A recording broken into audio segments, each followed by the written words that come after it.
한동훈 검사장이 인터뷰를 갖고 작심 발언을 했습니다. 앞서 말씀드렸던 것처럼 나를 권력의 사냥개로 봤다면 나를 임명했으면 안 됐다. 즉 사람 잘못 봤다. 현 정부를 향한 날선 발언도 서슴지 않았습니다. 잠시 후에 상세하게 공개하겠고요. 그런가 하면 설 연휴가 지난 오늘도 김명수 대법원장의 거취를 두고 논란이 거셉니다. 톱뉴스 주제부터 공개하겠습니다.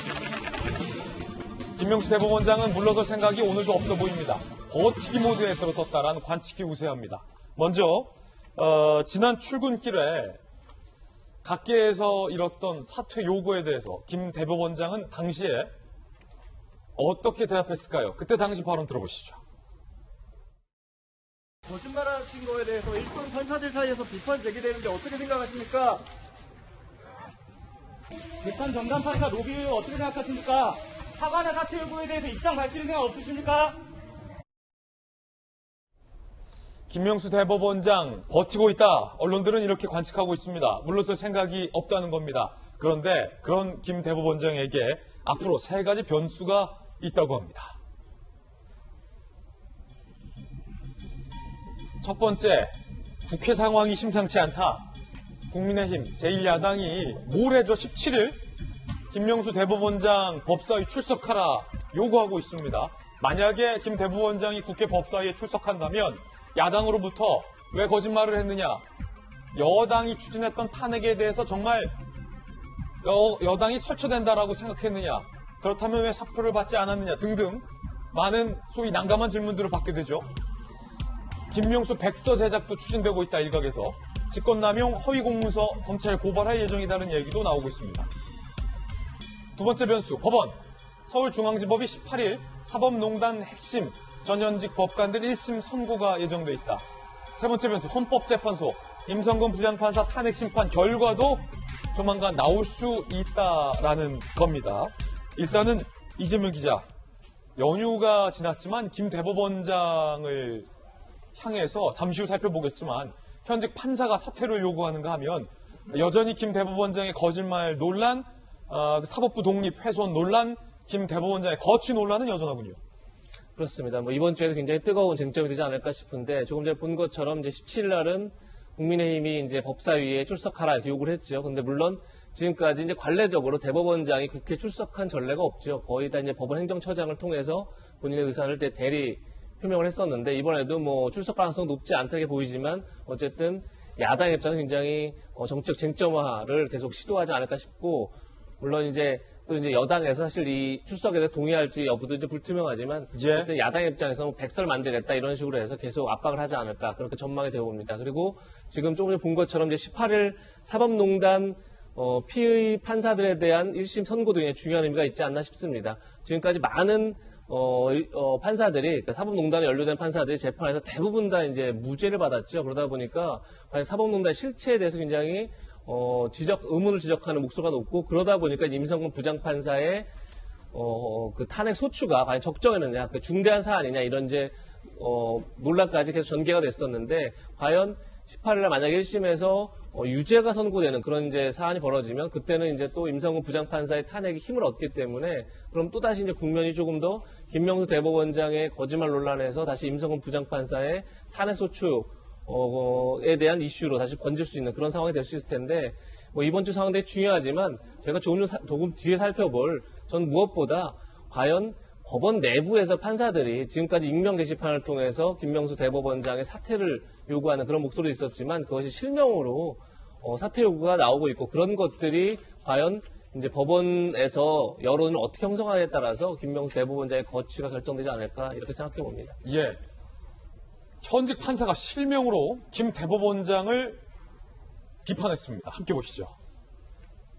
송승용 수원지법 부장판사. 법원 내부망에 김명수 사과하라. 거짓 해명은 정의를 상징해야 할 사법부 수장의 발언이라 믿기 힘들다. 이제라도 심각성 인식하고 국민과 사법부 구성원 전체에게 진심어리 사과해야 한다.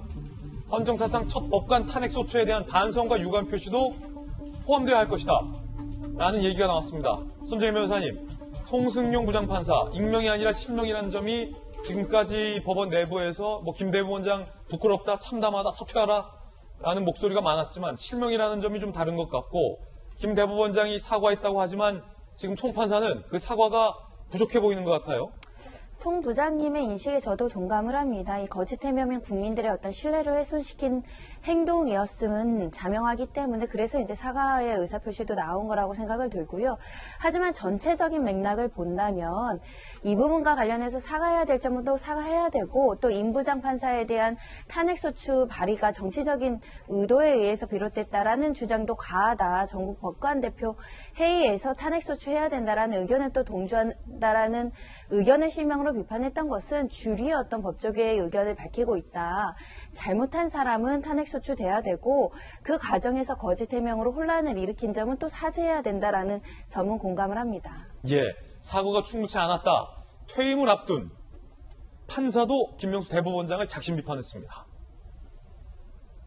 김태규 부산지법 부장판사, 수원에 이어 이번 부산, 법원의 모든 것을 집어삼킨 대법원장의 거짓, 법관 개인의 기본권을 침해했다.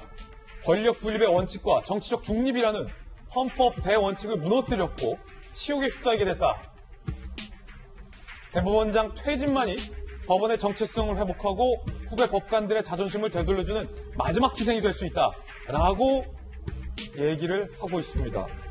윤태곤 실장님, 현직에 있지만 실명으로 대법원장을 공개 비판하는 것도 부담스러울 거고 그에 비해서 퇴직을 앞둔 판사 역시 대법원장을 비판하는 것은 부담스럽겠습니다만 그래도 좀 퇴직을 좀 앞두고 있으니까 좀 더 뭐랄까요? 현직에 있던 아까 송 판사도 비판했지만 지금 김태규 부장판사는 굉장히 권력 분립의 원칙, 정치적 중립, 기본권, 헌법 대원칙, 치욕, 퇴진 날이 섰군요. 그러니까 앞 사람은 사과하라는 거고 뒷 사람은 물러나라는 거니까 그거는 온도차가 완전히 다른 거죠. 그리고 저기 김태규 부장판사 같은 경우에는 SNS나 언론 통해 가지고 지금까지 좀 실명으로 뭐랄까 약간 보수적 성향에서 현재 이제 법원에 대한 비판적 목소리를 많이 내온 사람이고 앞서 이제 송 부장판사 같은 경우에는 그 양승태 대법원장 시절에도 이제 법원 비판할 때 좀 진보적 성향에서의 이제 비판이니까 이 양쪽 보수하고 진보 전부 다 지금 이 상황이 안 좋다. 이걸 이제 정리해야 된다라는 거 아니겠습니까? 그냥 아무 입장 없이 소위 버티는 걸로는 충분치 않다. 그러니까 이건 제 추측이고 예. 예측인데 김명수 대법원장도 뭔가 있긴 있어야 될 것 같아요. 정리를 하는 퇴임까지는 저는 이제 어려울 거라고 보고 이제 옳다 그르다가 아니라 너무 혼란이 커질 거기 때문에 어렵다고 보고 어떤 식의 정리인지 제가 잘 모르겠습니다만은 기자 간담회가 될지 아니면은 사과 입장문이 될지 뭔지를 이제 내놓는 걸 좀 감안하고 있지 않을까. 아까 이제 이재명 부장 보신 것처럼 최근에 이제 이슈들이 몇 개 있지 않습니까? 그럼 그 이슈들이 끝나고 좀 정리가 된 상황에서 아마 조금 전체적인 종합적인 정리된 입장을 내지 않을까 저는 그렇게 생각합니다. 예, 김명수 대법원장을 향한 논란 여전하고요.